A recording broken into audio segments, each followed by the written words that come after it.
turning and turning in the widening jar. The falcon cannot hear the falconer. Things fall apart. The centre cannot hold. Mere anarchy is loosed upon the world. The blood-dimmed tide is loosed, and everywhere the ceremony of innocence is drowned.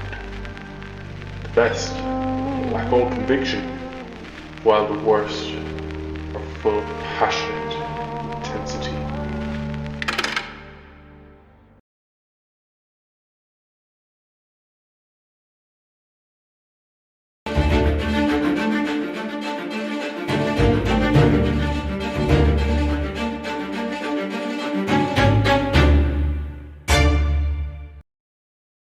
In the last video, I said that a crisis is the best way to test who a person really is.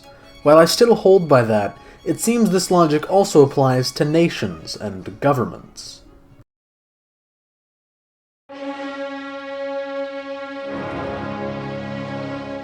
The year is 1989. In the small Eastern European nation of Hungary, the end of the communist era is at hand. After 44 years of post-war Soviet command over Eastern Europe, the Iron Curtain is beginning to unravel. Following a successful upheaval of the regime in Poland, Hungary was the next nation to follow suit, and on the 33rd anniversary of the 1956 Hungarian Revolution, the communist Hungarian regime was formally abolished, and Soviet troops who had been there since the end of World War II left soon after. There was an air of hope in Europe and around the world, of a bright future for the former Soviet puppet states. Thousands and thousands of West Germans come to make the point that the wall has suddenly become irrelevant, something, as you can see, almost to party on. How do you measure such an astonishing moment in history? How naive hope can be. In 1998, after roughly a decade of a center-left coalition government, the conservative Fidesz party won the parliamentary election in a coalition with two other parties. With this upset, Hungarians got to know a man by the name of Viktor Orban, who for the previous 2 years had been leader of the opposition. Looking at it in hindsight, you can clearly see the specter of what was coming.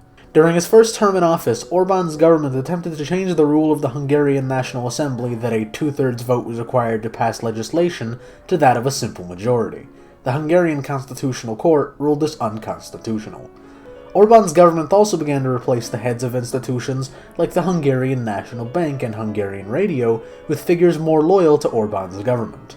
When faced with criticism of these actions, Orban responded that the parliament works without opposition too. In 2002, a coalition of liberals and social democrats very narrowly won the 2002 Hungarian election, and for the next 8 years, Orban served once again as leader of the opposition. Then, in late 2008, the Great Recession hit. Fidesz won the 2010 election in a landslide with over 2/3 of the seats. With this newfound power, Orban, once again reinstated to the prime ministership, drafted a new constitution. I don't have the time to get into the specifics of Orban's last 10 years in power, and for that, I recommend you go watch this video. Suffice it to say that with such an overwhelming majority, Orban has been able to run roughshod over the country's institutions, solidifying power in himself. The Hungarian Supreme Court was changed from an independent institution to one under the purview of the Prime Minister, and Hungary's Fiscal Council, which was an institution that existed to intervene in case Parliament made a bad budgetary decision, was disbanded. Then in 2020, the coronavirus pandemic hit. Across the world, nations started going into lockdown.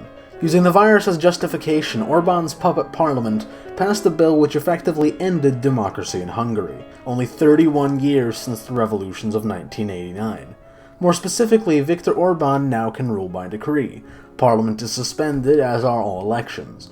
As well, someone can get up to 5 years in prison for spreading fake news, and what is and isn't fake news is now entirely up to the discretion of Orban. Also, there's no set time limit on how long this bill will be in force. I wish someone could just go into that room and cough really hard.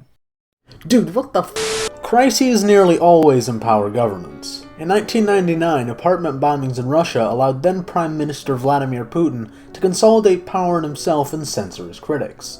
In the aftermath of 9/11, sweeping powers were given to the American government and to intelligence agencies to quote-unquote prevent terrorism, and along with that, allow increased government surveillance of ordinary citizens.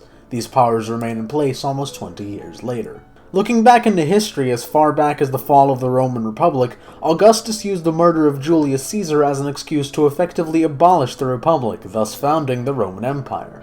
In 1933, the Reichstag fire allowed Adolf Hitler to crack down on civil liberties and create a dictatorship with himself at its center. In 1934, head of the Leningrad Communist Party Sergei Kirov was assassinated, which gave Joseph Stalin the perfect excuse to begin what we now know as the Great Purge, wherein supposed traitors to the Soviet Union were either sent to the gulags, shot, or sent to the gulags and then shot.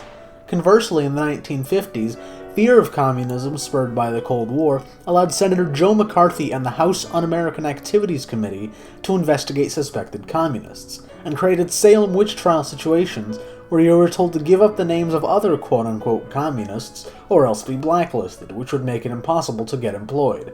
And now, most recently, Viktor Orban's takeover of Hungary. What happened in Hungary is not just a fluke. If you think the historical trend of governments making power grabs during crises doesn't hold true with this pandemic, you haven't been paying attention.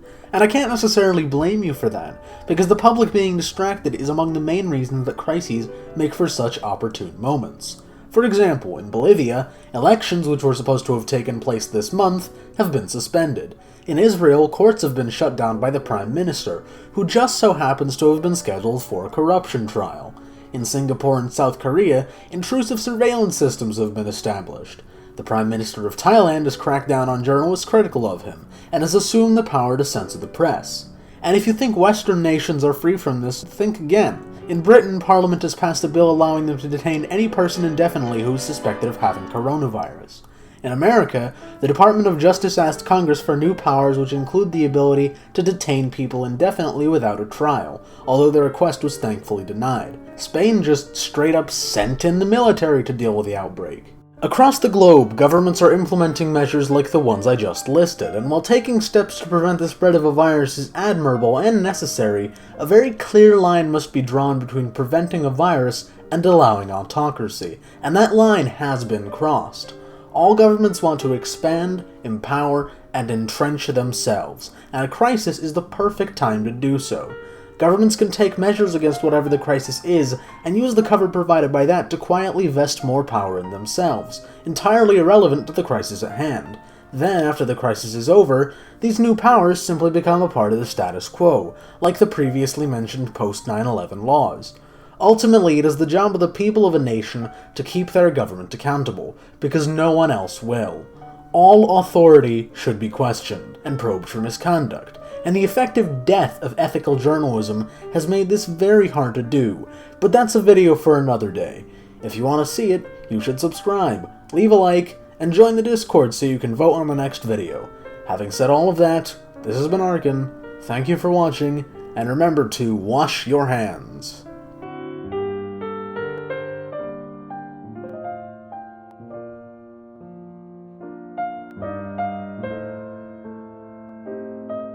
I'd like to give a thanks to my talented friends who contributed their voices to this video, including my friend Galilad for the intro. You can find his newspaper in the description. If you want to vote on the next video, as I said, join the Discord, I'm on there pretty much all the time, and lastly, if you're new here, this is a part 2, so you can find part 1 also in the description. And with all that being said, till next time.